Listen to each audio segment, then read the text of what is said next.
नमस्कार, capital TV Uttar Pradesh देख रहे हैं आप। मैं हूं आपके साथ सबा शाहिद शेख। इत्तेहादे मिल्लत काउंसिल के राष्ट्रीय अध्यक्ष मौलाना तौकीर रजा अक्सर अपने विवादित बयानों को लेकर सुर्खियों में रहते हैं। इस बीच उन्होंने एक बार फिर से भड़काऊ बयान दिया है, जिसके बाद वो सुर्खियों में आ गए हैं। क्या कहा तौकीर रजा ने, देखिए आज की इस रिपोर्ट में।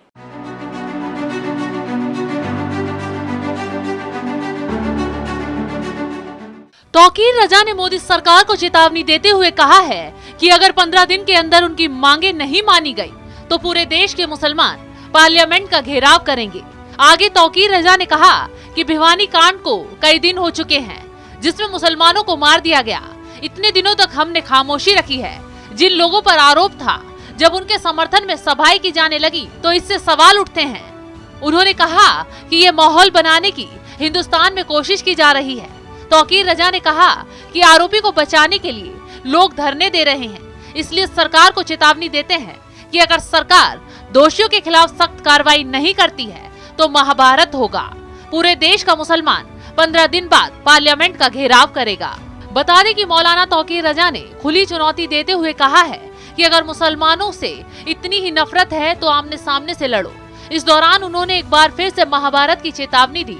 तौकीर रजा ने अपनी दरगाह आला हजरत के अपने आवास पर प्रेस कॉन्फ्रेंस करते हुए कहा कि वीएचपी और बजरंग दल आतंकी संगठन हैं और इन पर जैसे पीएफआई और सिमी पर प्रतिबंध लगे हैं, वैसे ही वीएचपी और बजरंग दल पर भी प्रतिबंध लगना चाहिए।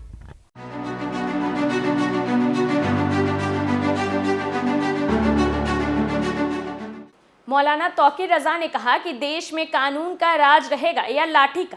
लाठी हमारी भी कमजोर नहीं है। मौलाना ने वीएचपी और बजरंग दल को आतंकी संगठन बताया और इन पर प्रतिबंध लगाने की मांग की। वहीं उन्होंने इस दौरान बागेश्वर धाम के पंडित धीरेन्द्र शास्त्री पर भी निशाना साधा और कहा कि किसी में दम नहीं है कि भारत हिंदू राष्ट्र बने। दरअसल साल 2022 में भी बरेली में मौलाना तौकीर रजा ने कहा था, जिस दिन मुसलमान सड़कों पर उतर आए उस दिन किसी से वो संभलने वाले नहीं हैं। मौलाना तौकीर रजा ने खुली चुनौती देते हुए कहा कि अगर मुसलमानों से इतनी ही नफरत है तो आप आमने सामने से लड़ो। इस दौरान उन्होंने एक बार फिर से महाभारत की चेतावनी दी। फिलहाल के लिए इतना ही। बाकी तमाम बड़ी खबरों के लिए देखते रहिए कैपिटल टीवी उत्तर प्रदेश। नमस्कार।